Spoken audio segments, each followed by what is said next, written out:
மே 2ஆம் தேதி 2025 வந்து நான் பாலக்காட்லேருந்து சென்னைக்கு லாரியில் கிளம்புறேன்.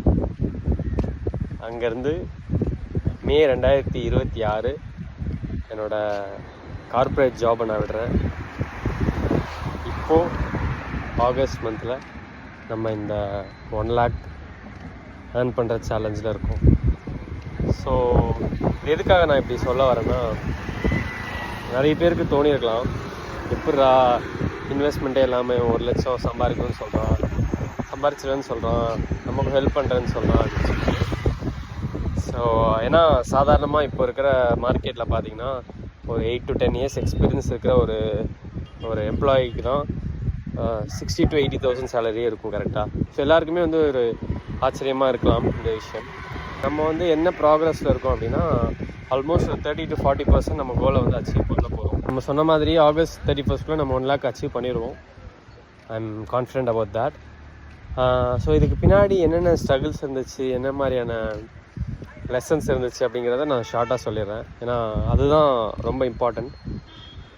அது இருக்கிறனால தான் என்னால் கான்ஃபிடெண்ட்டாக இருக்க முடியுது இந்த சேலஞ்சில். ஸோ அதில் ஒரு 3 விஷயம் நான் இம்பார்ட்டண்ட்டாக சொல்லணும். First thing, if you want to do something, do it right now. இது நிறைய பேர் சொல்லியிருப்பாங்க, பட் அதை வந்து நான் என் லைஃப்பில் உணர்ந்திருக்கேன். ஏன்னா எவ்வளோ நாட்கள் வேஸ்ட் பண்ணிட்டேன்னு சொல்ல முடியாது, பட் நான் கரெக்டான ஆக்ஷன்ஸ் எடுத்திருந்தேன்னா நிச்சயமாக இப்போ இருக்கிறதோட நல்ல நிலைமையில் நான் இருந்திருப்பேன்.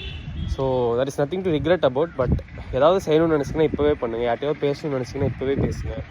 யார்ட்டையாவது ஏதாவது கற்றுக்கணும்னு நினச்சிங்கன்னா இப்போ ஸ்டார்ட் பண்ணுங்கள், இந்த வீடியோ பார்த்ததுக்கப்புறம். அதுதான் ரியல் ஆக்ஷன், ஓகேவா? So start doing, stop thinking, first விஷயம். ரெண்டாவது விஷயம், உங்களோட பிளானுக்காக ஒர்க் பண்ணுங்கள், உங்களோட மூடுக்காக ஒர்க் பண்ணாதீங்க. ஏன்னா இது நான் என்னோட ஒரு பெரிய லெசன் என் லைஃப்பில் நான் கற்றுக்கிட்டது. ஏன்னா நம்ம மூட்ஸ் மாறிக்கிட்டே இருக்கும், மூட் ஸ்விங்ஸ் வரும், பசங்களுக்கும் வரும், பொண்ணுங்களுக்கு நிறையவே வரும். பட் அதனால் உங்களோட லைஃப்பை பாதிக்க விடக்கூடாது, உங்களோட வளர்ச்சி அது உங்களை பாதிக்கக்கூடாது கரெக்டாக.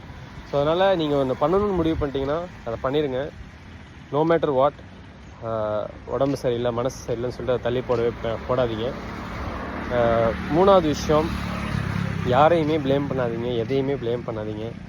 ஏன்னா நம்ம ப்ளேம் பண்ணுறது ரொம்ப ஈஸி. ஆனால் ப்ளேம் பண்ணி பழகிட்டோம் அப்படின்னா நம்ம லைஃப்பில் முன்னேறதுக்கான சான்சஸ் ரொம்ப கம்மியாகிடும்.